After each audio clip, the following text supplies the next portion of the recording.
Bismillahirrahmanirrahim. Assalamualaikum warahmatullahi wabarakatuh. Halo anak-anak, bertemu kembali dengan Ibu. Siapkan semangat belajarnya karena di masa pandemi ini pembelajaran dilaksanakan secara online, tidak bisa bertatap muka langsung. Tetap menjaga kesehatan dan patuhi protokol kesehatan. Nah, kali ini Ibu akan mengajar dan membimbing kalian di mata pelajaran perwajahan tingkat 11. Ibu akan menjelaskan sistem belajar dengan Ibu terlebih dahulu, di mana nomor 1 yaitu buku catatan masih berlaku dan silahkan catat setiap materi PowerPoint yang Ibu berikan. Nomor kedua, kehadiran dilihat dari keaktifan kalian menonton video dan menyelesaikan tugas yang diberikan. Terakhir, penugasan dan modul pembelajaran diberikan di Google Classroom. Nah, kita mulai ke pembelajarannya. Ibu sudah menyajikan berbentuk PowerPoint. Silahkan untuk disimak dan pahami dengan baik.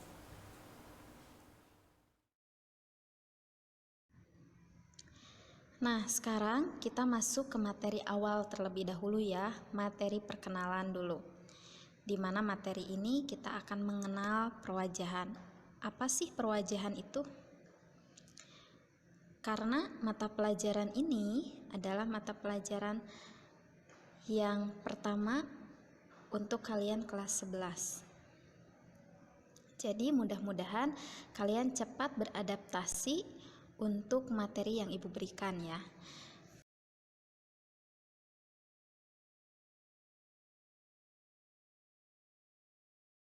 Oke, kita mulai aja. Apa sih perwajahan itu? Perwajahan itu adalah proses pembuatan tata letak perwajahan, ialah merangkai unsur-unsur tertentu menjadi suatu susunan yang menyenangkan dan juga mencapai suatu tujuan. Tujuannya apa? Tujuannya itu adalah untuk menarik minat seseorang kepada produk kita. Karena itu harus dirancang dengan teliti dan seksama. Jadi, langkah pertama penyajian secara visual adalah dengan proses pemikiran yang menghasilkan keputusan tentang 4 faktor. Yang pertama itu adalah gagasan yang kemudian dinyatakan dengan kata-kata. Jadi dibentuk dengan narasi. Yang kedua, unsur yang akan dipakai. Unsur apa yang akan dipakai atau ditonjolkan. Nomor ketiga, pentingnya hubungan gagasan dan unsur secara relatif. Dan yang keempat adalah urutan penyajiannya yang harus berurutan. Kehadiran perwajahan juga sebenarnya bukan sekedar tindakan kreatif ya. Penggabungan antara kecendekiaan dan keterampilan artistik, dan tidak hanya dimaksudkan untuk memasukkan berita juga, foto, ilustrasi, dan iklan, tetapi ada tugas yang lebih berat, yaitu bagaimana perwajahan dapat menambah daya serap penerimaan pesan di dalamnya.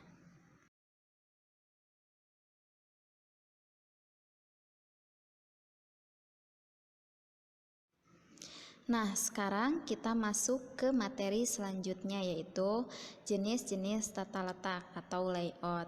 Dan Ibu harapkan untuk materi perwajahan yang tadi, slide pertama, kalian sudah mengerti dan paham ya.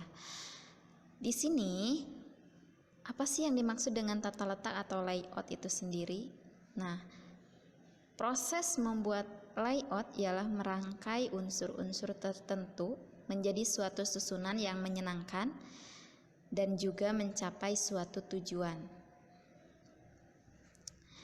Sekarang kita masuk ke layout miniatur. Nah, layout miniatur itu memiliki ukuran yang tidak tetap, sembarang ukuran, akan tetapi berbanding ya. Dan juga pembuatannya itu disajikan dengan ukuran yang lebih kecil dari ukuran barang cetak yang sebenarnya. Ada 3 keuntungan layout miniatur, di mana yang pertama itu adalah secara ekonomis untuk menguji berbagai macam rancangan layout. Yang kedua, dapat dikerjakan dengan cepat. Yang ketiga, pelaksanaan miniatur merangsang atau menimbulkan gagasan-gagasan lebih lanjut atau baru, walaupun sketsa pertama dan kedua tidak memenuhi sasarannya, akan tetapi dapat menghasilkan gagasan yang lebih produktif.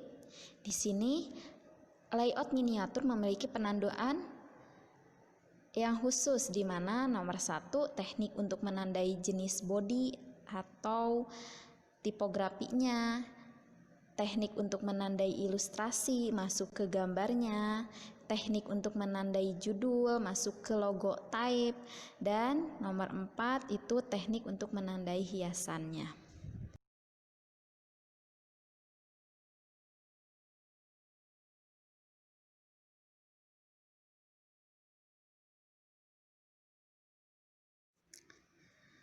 Masih dengan jenis-jenis tata letak, di mana masih ada 2 jenisnya ya. Yang kedua itu sketsa, yang ketiga adalah layout komprehensif. Kita bahas sketsa terlebih dahulu, atau disebut dengan layout kasar. Sketsa atau layout kasar ini merupakan kelanjutan dari layout miniatur dengan diadakan perubahan atau penyempurnaan. Jadi di sini coretan-coretan tebal, miring, normal dapat digunakan menandai secara kasar bentuk elemen tata letak. Penandaannya di sini biasanya yaitu dengan judul ditandai dengan huruf besar sebesar ukuran sebenarnya, terus gambar ilustrasinya dapat dibuat dalam sketsa cepat, akan tetapi dapat dibuat sebagaimana dalam layout miniatur ya. Dan yang terakhir, penempatan unsurnya harus sedemikian tepatnya sehingga pencetakan dapat bekerja melalui layout kasar di sini dalam menyusun dan mewajah iklan atau brosur dan sebagainya media cetak. Ini yang terakhir ya, ini materi terakhir yang akan Ibu berikan. Materi perkenalan terakhir. Ini layout komprehensif. Visualisasi rancangan yang lebih lanjut dan lengkap adalah layout komprehensif. Jadi dalam visualisasinya telah menunjukkan antara lain nih, nomor 1 ukuran bersih barang cetakan, nomor 2 ruang cetaknya, nomor 3 elemen-elemen layoutnya, huruf, ilustrasi, dan lain-lain, nomor 4 warna cetakan, dan juga nomor 5 tata letak elemen-elemen tersebut. Atau bisa dijelaskan dengan jenis layoutnya yang pasti, di mana memperlihatkan bagaimana wajah hasil akhir itu nantinya. Terus ilustrasinya seperti hasil akhirnya juga. Judul-judul dan baris utamanya ditandai dengan tepat. Jenis bodinya biasanya ditandai dengan garis tertentu. Terus susunan teks pada layout komprehensif hanya sekedar menunjukkan gambar impresif. Yang terpenting adalah gambaran. Setelah layout komprehensif ini disetujui untuk dilaksanakan dalam produksi cetak, maka masih dibutuhkan artwork, di mana dibuat dengan cermat, rapi, dan bersih. Warnanya juga dilakukan dengan satu warna atau monokromatik. Mungkin materinya masih begitu asing ya, materi pertamanya, tapi untuk langkah awalnya silahkan untuk kata-kata asingnya kalian bisa googling atau bisa mencari tahu, karena ilmu itu luas, tidak harus mengandalkan oleh guru saja. Cukup sekian materi yang bisa Ibu berikan. Akhir kata, wassalamualaikum warahmatullahi wabarakatuh.